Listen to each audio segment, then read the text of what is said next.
Good morning, everybody. Morning mementos. I'm Chris. It's January 14th, I think, yeah. And here we go again.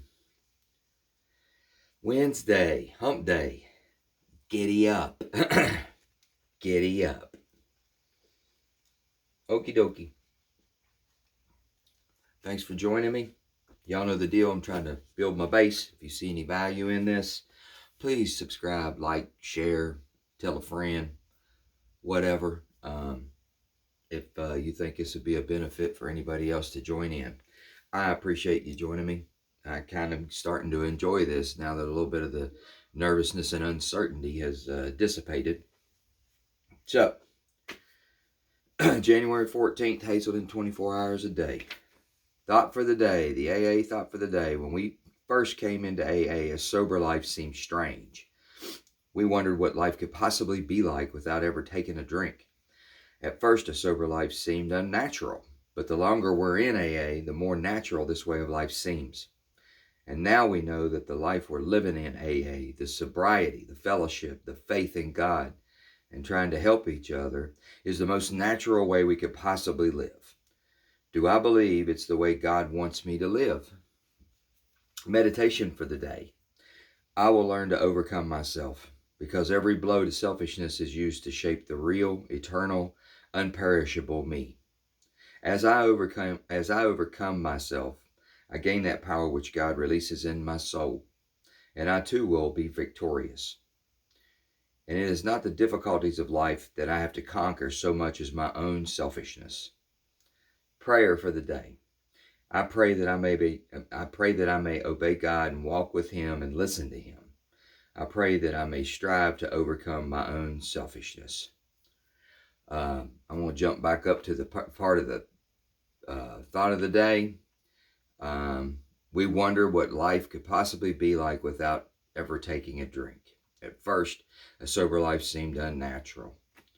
The longer we're in recovery, the more natural this way of life becomes. You know, I personally, I can relate to that really, really deeply. I started at an early age, you know, not with just the substances or whatever, but with the isms. You know, being a little bit sneaky,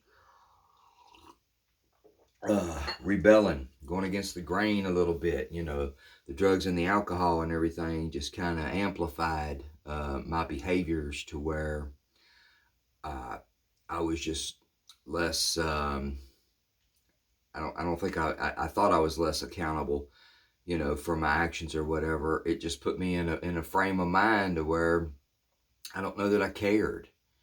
I just kind of went and did and ran and did what I wanted to do, what I thought was the next best idea, or go after the next thing that I thought that I should have. And I didn't put much consideration out there after a while, you know, for other people or whatever.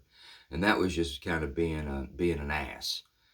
You know, the sickness piece or whatever, the real true addiction, medicinal addiction to alcohol and drugs or whatever, that was a dark place. And, you know, 20, 25 years along the way or whatever, you know, it talks about a normal life. Hell, I didn't, it was far enough back that I never remembered it being that much normal, so to say.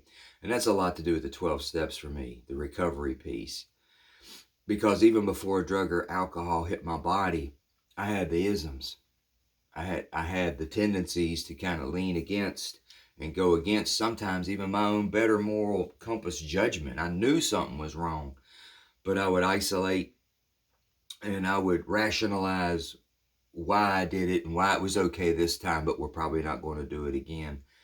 And it was just a crazy, crazy circle that kept me.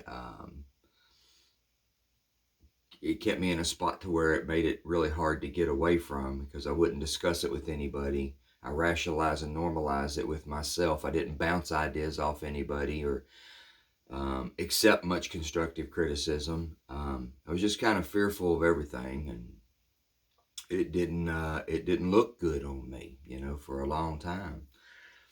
Come to find out, after you get the drugs and alcohol out, you can start working on what some of the true root level problems are. A couple of them I didn't even understand were a problem or were even there.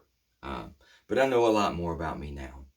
I understand a whole lot more about me, much, much more clearly now than what was going on and the causation and a lot of my whys back at a young age. I understood the whats. The whats are you're buck ass crazy and you absolutely use too much drugs and alcohol.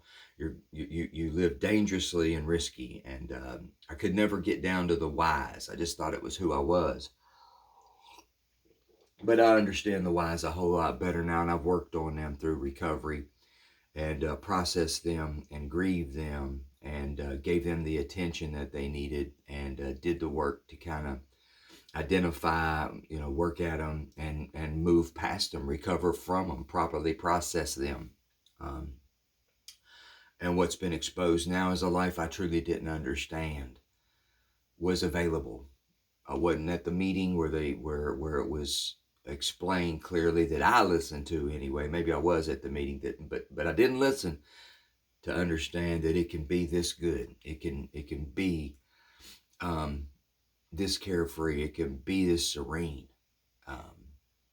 And every day that I wake up, I have a choice to move toward my recovery or toward a relapse. And the choice is not to be arrogant or whatever. The choice is easy which one I want to make today. I got to go past the easy to make the choice spot and do the work piece to continue this journey. So I don't know if that made any sense to you, but that's what I got out of today's reading. I appreciate y'all being with me today. Make it a great, great Wednesday. Have a blessed day, and Lord willing, I'll see y'all tomorrow. Have a good day.